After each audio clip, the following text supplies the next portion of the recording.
We are making a CD called Gazenga des Orients, Songs of the Orient.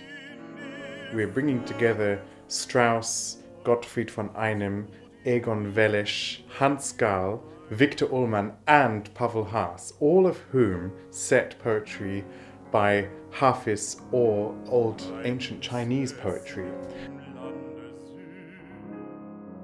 Of course, they were considered entartete Musik, for, degenerate music.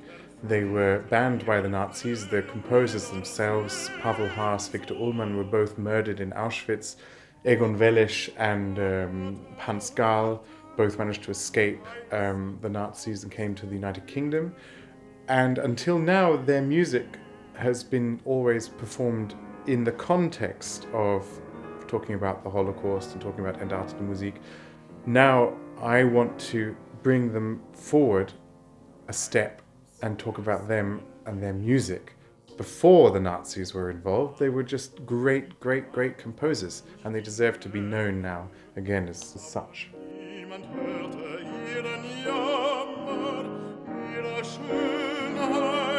So we've got a beautiful program where very disparate composers, contemporaries, are united by a completely artistic theme.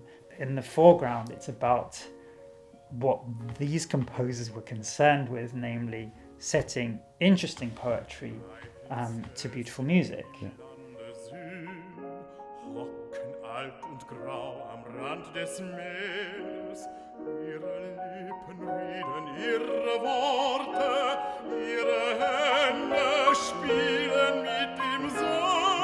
Yeah, it's interesting. They all set the same poetry, basically, the same core repertoire of Chinese and Persian poetry, apart from some slight playful allusions to a Persian or a Chinese musical idiom.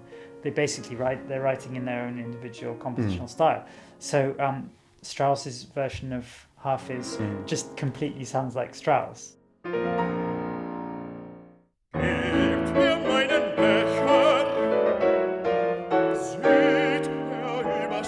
Considering how popular Strauss songs are, yes. I know of maybe 2 or 3 recordings that are out there, which is very unusual. But then when you look at the songs, you can see why, because they're really so hard.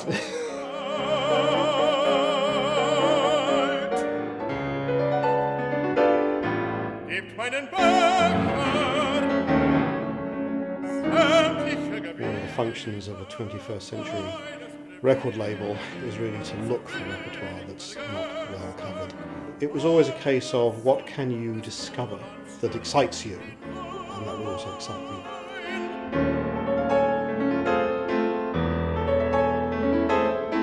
Gebt meinen Becher und Gesange schalle und trinke zu den tanzenden Sphären auf mit mächtigem Schwung.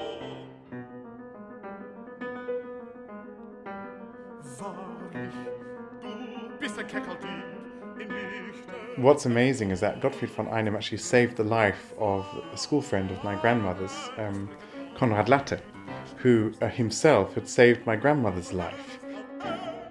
Before my grandmother and her sister, aged 16, attempted their escape, they were given a vial of poison of white powder by Konrad Latte.